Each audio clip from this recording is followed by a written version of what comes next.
Welcome to all. स्वागत आप सभी का R S sir YouTube channel पे। और हम आ चुके हैं एक और ज़बरदस्त इन्फॉर्मेशन के लिए। और इन्फॉर्मेशन में मैं आगे बढ़ूँ इससे पहले इस वीडियो की क्यों रिक्वायरमेंट, और ये वीडियो पूरा आपको वॉच करना चाहिए क्योंकि यहाँ से बहुत सारी चीज़ें आपको क्लियर होने वाली है। सबसे पहले मैं आपको बता दूं कि लास्ट डे नेवी के एडमिट कार्ड रिलीज हो गए और एडमिट कार्ड में उन्होंने जो कट ऑफ परसेंटेज उन्होंने रखा था उसी बेसिस पे बच्चों को बुलाया है। उन्होंने क्या किया है कि यहाँ पर मतलब मान के चलिए 40 से 45 दिन में फॉर्म नोटिफिकेशन देना, फॉर्म भरवाना और एग्जाम करवाने का प्लान बना लिया और वो कर भी रहे हैं। अगर मैं करूं कि उन्होंने सबसे बड़ा जो गलत था वो ये हुआ कि उन्होंने परसेंटेज बेस पे बच्चों को बुलाया। दूसरी, अगर वो सब बच्चों को बुला रहे तो भी उन्होंने सबसे बड़ा गलत बच्चों के साथ करने वाले थे क्योंकि उन्होंने बच्चे को प्रिपरेशन के लिए टाइम ही नहीं दिया। अब बड़ी बात यह है कि अगर सेम चीज, अगर क्योंकि एयरफोर्स का वैकेंसी डिले हो रहा है, रिजल्ट डिले हो रहा है, तो अगर उन पे भी इस बात का अगर प्रेशर आता है तो जैसे ही आपका रिजल्ट क्लियर होता है उसके बाद में आपका एयरफोर्स का वैकेंसी आना, फॉर्म फिल करवाना और एग्जाम करवा लेना, तो क्या उसके लिए आपको प्रिपरेशन के लिए सफिशिएंट टाइम मिलेगा? यस और नो? नहीं मिलेगा। और उस प्रिपेस, क्योंकि आज आप सोचिए अगर नेवी सभी बच्चों को बुला लेता है, बहुत बड़ी बात थी, एक सपना है, लेकिन उन्होंने ऐसा नहीं किया। तो क्या आपकी प्रिपरेशन थी कि आप आने वाले 10 दिन में पेपर की पूरी प्रिपरेशन कर लेते? नॉट पॉसिबल, इम्पॉसिबल सा ये टास्क था। और जिन बच्चों का एडमिट कार्ड आया है वो बच्चे ये चीज बता रहे हैं फोन करके कि सर मेरा एडमिट कार्ड आया है लेकिन मैं 10 दिन में क्या पढ़ूं, क्योंकि मैं सोच रहा था कि फॉर्म तो डिले होगा। तो वही चीज एयरफोर्स के साथ हो गई तो बहुत बड़ी प्रॉब्लम हो जाएगी, क्योंकि अब एयरफोर्स के अंदर कंपटीशन तबाही लेवल पे होने वाला है।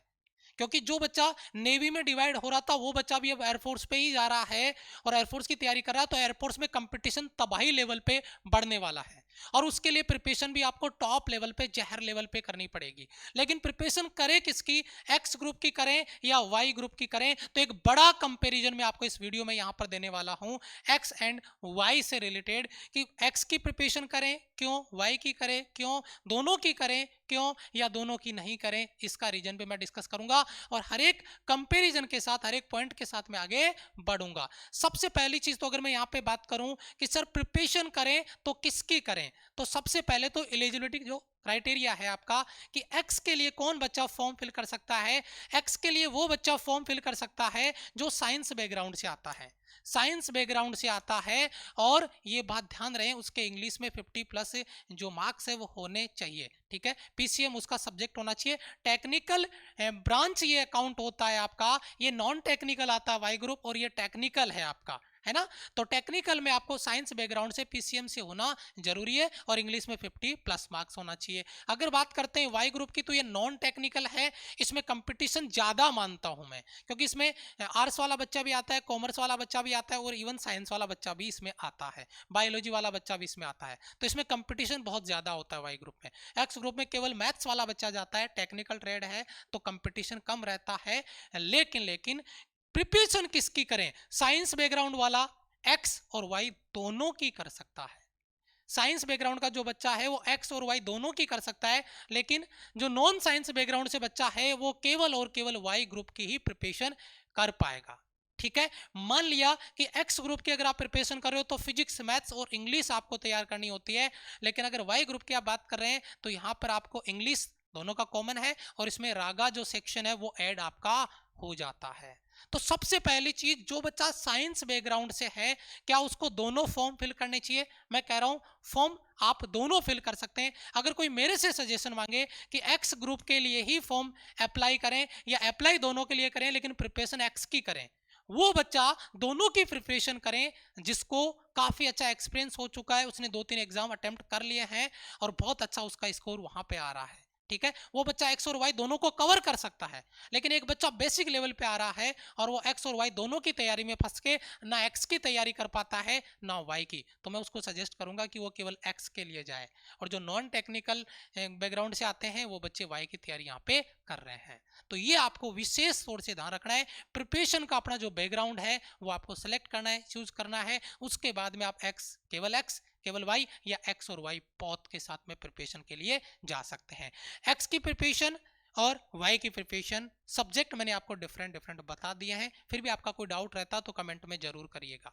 दूसरी बात, सर जी जब हम ज्वाइन कर लेंगे एयरफोर्स को तो उसके बाद में जो हमारा वर्किंग है, जो आपका जॉब है, उसमें क्या काम आपको करना पड़ता है। अगर मैं बात करूं एक्स ग्रुप, जैसा मैंने कहा था कि ये टेक्निकल ट्रेड है, टेक्निकल ब्रांच है, इसमें टेक्निकल वर्क होता है, जैसे रडार सिस्टम वगैरह होता है उस पे आपका काम होता है। जैसे बेसिक आप फिगर में देख रहे होंगे, ये जो टेक्निकल वर्क है आपका एयरक्राफ्ट का, उसमें आपका काम है। और जो नॉन टेक्निकल ब्रांच है आपका, अगर मैं बात करता हूँ यहाँ पे एयरफोर्स एक्स ग्रुप और एयरमैन, यहाँ पे एक्स डाल दिया, यहाँ पे वाई डालना था, ठीक है। आई थिंक ये मिस्टेक हो गया है, इसमें भी एक्स और वाई दोनों है क्या, ठीक है। मैं इसको क्लियर कर देता हूँ, इसको वाई कर लेते हैं, आई थिंक ये मिस्टेक हो गया है, तो ये बात आपको क्लियर कर दूं। यहाँ पे जो वाई ग्रुप है आपका वो नॉन टेक्निकल में आएगा, और जो नॉन टेक्निकल बैकग्राउंड से आ रहा है बच्चा, उसके लिए आपका जनरल ड्यूटी होती है ना। जैसे हॉस्पिटल्स वगैरह में, जैसे इनके एयरफोर्स के हॉस्पिटल्स होते हैं, वहाँ पे आपकी ड्यूटी लग रही है, ग्राउंड ड्यूटी लग रही है, एज ए मतलब आपके गार्ड के रूप में वहाँ पे आपको तैनात कर दिया गया है, सुरक्षा के लिए आपको वहाँ पे रख दिया गया। ग्राउंड ड्यूटी होती है, जनरल ड्यूटी होती है अकाउंटेंट के रूप में, वहाँ पे अलग अलग आपके जो ट्रेड होते हैं उसके हिसाब से ड्यूटी मिलती है। लेकिन ये नॉन टेक्निकल होता है, और ये आपका जो एक्स ग्रुप है ये आपका टेक्निकल में आता है। तो दोनों का डिफरेंस है, काम का अलग अलग है। लेकिन मैं आपको कहूँ सीधे शब्दों में कि अगर आप सर एक्स ग्रुप का काम बढ़िया है या वाई ग्रुप का काम बढ़िया है, मैं कहूँगा वाई ग्रुप का काम बढ़िया है, क्योंकि इसका शिफ्ट फिक्स होता है। जैसे मान लो 7 से 2 या 3 जो भी आपकी शिफ्टिंग है, 8 से है, जो भी है, फिक्स्ड शेड्यूल रहता है इनका काम, ठीक है। लेकिन अगर बात करते हैं अपन टेक्निकल ट्रेड की, तो इनका जो शेड्यूल है, जो वर्क है, जो ड्यूटी है, जो काम है, वो शिफ्ट में आता है। तो कभी शाम को 9 से आ रहा है 3 बजे तक, है ना, या 10 से आ रहा है 4 बजे तक, या 11 से आ रहा है, इस तरीके शिफ्ट में होता है अलग अलग। राडार सिस्टम पे आपका काम है, वहाँ पे एनी टाइम आपको एक्टिव रहना पड़ता है कि क्या चल रहा है, क्या एक्टिविटी है ना। वो बहुत सेंसिटिव वर्क होता है। तो जो टेक्निकल वाले बच्चे हैं, एक्स ग्रुप वाले बच्चे हैं, इनका वर्क थोड़ा सा टिपिकल होता है और सेंसिटिव वर्क होता है, जहाँ पे आपकी प्रेजेंस एक्टिव बहुत ज़्यादा जरूरी है। यहाँ पे नॉन टेक्निकल है तो ये थोड़ा सा इजी वर्क होता है, यहाँ पे टेक्निकल है थोड़ा सा टफ वर्क होता है। लेकिन ये डिफरेंस भी आपको सैलरी में देखने को मिलता है, जिसकी बात मैं आगे यहाँ पे करने वाला हूँ। जैसे मैंने कहा ये आपका एक्स ग्रुप हो गया, और अपन इसको वाई कर लेते हैं, ठीक है। ये टाइपो हो गया थोड़ा सा, ये वाई ग्रुप मान लीजिए आप। तो एक्स और आपका वाई, एक्स ग्रुप में सैलरी है वो लगभग ये मान के चलो 6 से 7 हज़ार का डिफरेंस होता है, चाहे आप बेसिक से स्टार्ट कर लो, है ना। एक का मान लो 35,000 से स्टार्ट हो रहा है, एक का 41,000 से स्टार्ट हो रहा है। तो जो आपके टेक्निकल वाले जो बच्चे एक्स ग्रुप वाले, उनको अलाउंस जो है वो ज़्यादा मिलता है, उनकी सैलरी हमेशा ज़्यादा होती है, क्योंकि इनका जो वर्क है वो टेक्निकल वर्क है और काफ़ी सेंसिटिव वर्क होता है, इनकी सैलरी एक्स्ट्रा होती है, काम भी इनका एक्स्ट्रा होता है।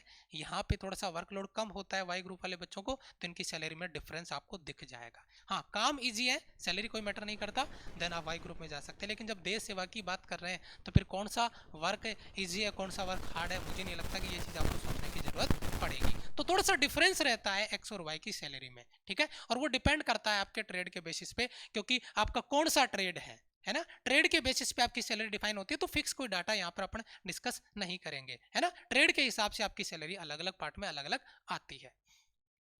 अगर बात करें ट्रेनिंग पीरियड की, तो ट्रेनिंग वही सब किसका इजी होता है, किसका हार्ड होता है। पहली बात तो 6 महीने का आपका बेसिक ट्रेनिंग होता है, और उसके बाद में जो ट्रेनिंग की ड्यूरेशन डिफाइन होती है वो ट्रेड के बेसिस पे होती है ना। किसी में जैसे 6 महीने और 15 महीने में आपका वाई ग्रुप का जो है ये मान लीजिए एक्स है, और ये आपका वाई ग्रुप मान लीजिए, है ना। एक एक्स हो गया, एक आपका वाई ग्रुप हो गया।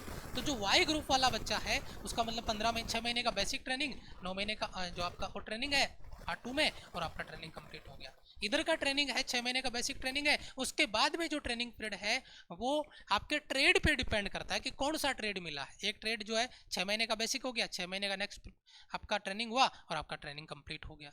एक में 9 महीने लग रहे हैं, एक में 12 महीने और एक्स्ट्रा लग रहे हैं, है ना। एक में 15 महीने और एक्स्ट्रा लग रहे हैं। तो वह ट्रेड पे डिपेंड करता है कि कौन सा ट्रेड आपको वहां पर मिला है, उसके हिसाब से आपको ट्रेनिंग दी जाती है अलग अलग डिपार्टमेंट के हिसाब से। तो ट्रेनिंग आपका, लेकिन एक्स ग्रुप का जो ट्रेनिंग है मैंने जैसा कहा कि बहुत सेंसिटिव वर्क है, तो इनकी ट्रेनिंग भी उसी तरीके से होती है। वाई ग्रुप की ट्रेनिंग थोड़ी सी ईजी होती है, क्योंकि ये बेसिक आपका वर्क रहता है, ग्राउंड ड्यूटी के रूप में रहता है, तो इनकी ट्रेनिंग काफ़ी ईजी होती है। इनकी ट्रेनिंग काफ़ी ज़्यादा सेंसिटिव होता है, तो उसी तरीके से इनको ट्रेनिंग भी दी जाती है, ट्रेनिंग इनको मिलती है ना। ये बात आपको ध्यान में रखनी है।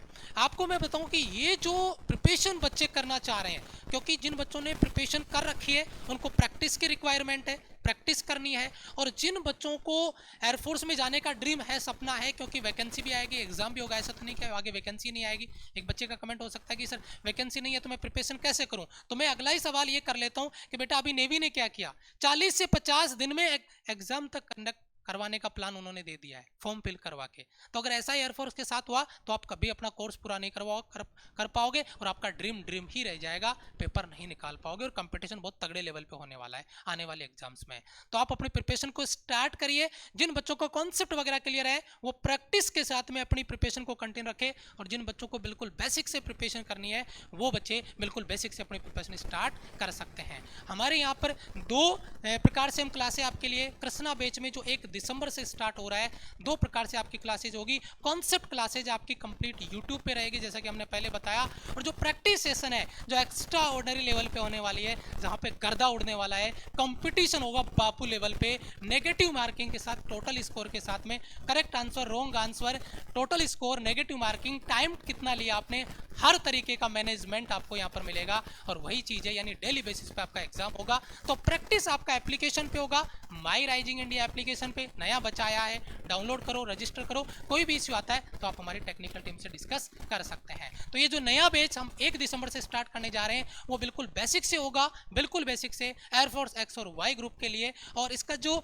यूट्यूब पे क्लासेज कॉन्सेप्ट की वो टोटली आपकी फ्री होती है, लेकिन ये जो प्रैक्टिस क्लासेज है इनका एक बेसिक इनरोलमेंट फी रखा गया है, और वो इनरोलमेंट फी है जो लाइव आपका प्रैक्टिस होता है 6 महीने के लिए, उसका चार्ज है बेटा 799, जो आपके मोबाइल के रिचार्ज से भी कम है। और जो आपके कंप्लीट नोट्स हैं, जो कंप्लीट आपके नोट्स है, क्योंकि बच्चे को नोट्स लिखने में बहुत सारा टाइम कंज्यूम हो जाता है, सेल्फ रिवीजन नहीं कर पाता है, तो उसका भी फुल प्रूफ प्लान मिलेगा। आपके जो मॉक टेस्ट हैं जो आपको सेल्फ प्रैक्टिस के लिए जाना है वो यहाँ पर आपको मिलेगा 499 में। तो एक बेसिक लेवल से जो बच्चा तैयारी करता है वो दोनों प्लान के साथ में जा सकता है, लेकिन जिस बच्चे को कॉन्सेप्ट वगैरह सब कुछ क्लियर है, केवल और केवल रैंकिंग के साथ में, पोल के साथ में प्रैक्टिस करनी है, वो बच्चा यहाँ पे इस प्लान के साथ में जा सकता है। लेकिन जिस बच्चे को बेसिक से तैयारी करनी है वो दोनों प्लान के साथ में जाएं, ताकि नोट्स वगैरह, मॉक टेस्ट वगैरह, उसको सब कुछ अवेलेबल हो जाए। अगर फिर भी आपका कोई डाउट बचता है तो आप हमारी एप्लीकेशन हेल्प डेस्क नंबर पर कॉल कर सकते हैं। इस नंबर पर आप कॉल कर सकते हैं